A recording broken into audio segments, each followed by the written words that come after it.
ぱり女だったんですね。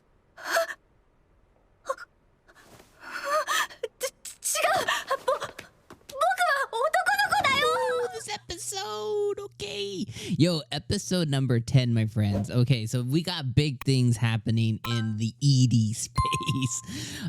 Okay, so before I really get into the episode, as Rudy was going through his day-to-day, he's like, I eat breakfast, I train with Bagidadi, I do this, I train Juliet on this, I go to school, I go to Nanahoshi's, blah, blah, blah, blah, blah. As he was going through the whole thing, I was thinking the whole time, it's funny that we ended up where we ended up at the end of the episode. The whole time I was thinking is like, part of his daily routine should be yanking the magic dragon. You know what I mean? Even if he's yanking a loose balloon, like he should be, like giving it his all each and every day, multiple times a day, just to see if something, internally clicks. Now, obviously, at the end of the episode, we got some, thunder down under, which is good, for our boy Rudy, right? He's got some life in him. He's got some life in him yet. You know what I mean?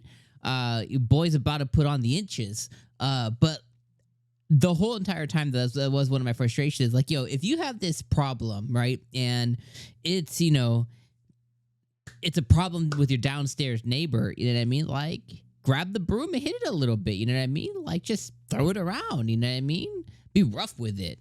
I think that's the life lesson I want to impart on you. If you have problems, slap it. Grab the baby powder. Do what you can, buy some stock in Jergens. I don't know. Figure it the F out. This episode, though, was fantastic. I think, there's no way that I can start or I can say anything about this episode without talking about the end of the episode. But before I do that, one of the things I thought was absolutely incredibly hilarious, I was literally laughing at this, is Rudy realized within himself that he finds himself looking at Sylphie a lot, right? And rightfully so. Like, everything that he found attractive in his younger self, right? He finds attractive now. He can't stop looking at her. He sees her mannerisms, sees the way that she touches her ear, moves her hair. Like, I mean, boy's got it bad. Like, he's got, like, when he thought about her mannerisms, he was able to, like, bop, bop, bop, bop, bop, bop, bop, bop, bop. He was able to, like, name them all off. That's how much he looks and seeks, right? And when Fitz kind of went skirt, and avoided him a little bit, it beat him up. Like, boy was like, he was depresso, you know what I mean? And he was just like it was gnawing at him so much. And eventually he finally came around. He's like, okay, I'm feeling depressed. When they look at me, I get blushed. He's like, I think I fell in love with the man. So that puts him down a spiral. Now, I wrote down in my notes, I was like, yo, there's only one way you're gonna really he was worried about, like, hey, what am I gonna do with this? Like, yo, I only see one path forward. It's like you go full in, you go all in, and you're either pleasantly surprised or you're pleasantly surprised. But either way, you got to go full tilt. But instead, he ended up going to, and I was surprised he actually didn't go to Lena Lee's or not Lena Lee's. I'm surprised he didn't go to Linnea and Persena. And you assume Beast folks have heightened senses and smells and stuff. You would assume that maybe they could discern, what he was looking for there. But instead, he ended up going to the headmaster or principal, whatever you want to call him, and asking about Fitz specifically. And, he's like, hey, specifically the sex, can you, like, give a boy a pass? And he's like, oh, boy, obviously. He's like, I was like, yeah, what do you think he was going to say? You know what I mean? Which, that the principal or the headmaster, whatever he ends up being called, he knows because he has Fitz sanctioned off in Ariel's wing, which is the girl wing. So he knows, but he just can't really say it up front. And ultimately, that leads Rudy into the last scene, which is him going to the library, trying to just cool himself off. And he goes to to do his little his figurines. He sees some tatas, and he's like, oh, I gotta go read this off. And he ends up seeing Sylphie there, and he's like, yo, what's up? Why'd you ignore me, though, fam? And she tells him, and he begins thinking, like, oh, maybe Ariel was actually disguised as Fitz, and that's why I was so strongly avoided. And that leads into some other things, and they go back and forth, and Rudy ends up falling, and Fitz falls on him, and he feels her slenderness and her areas, and he's like, "You're a woman," and she's like, "I'm not a woman, I'm a boy," and she runs away. And I was like, you just like you just gave yourself away just by that reaction alone. Like, if she was like truly like a boy or whatever, like most men, not all, but in that scenario, they'd probably just slang it out and be like, "Yo, this is what you wanted to see, baby boy."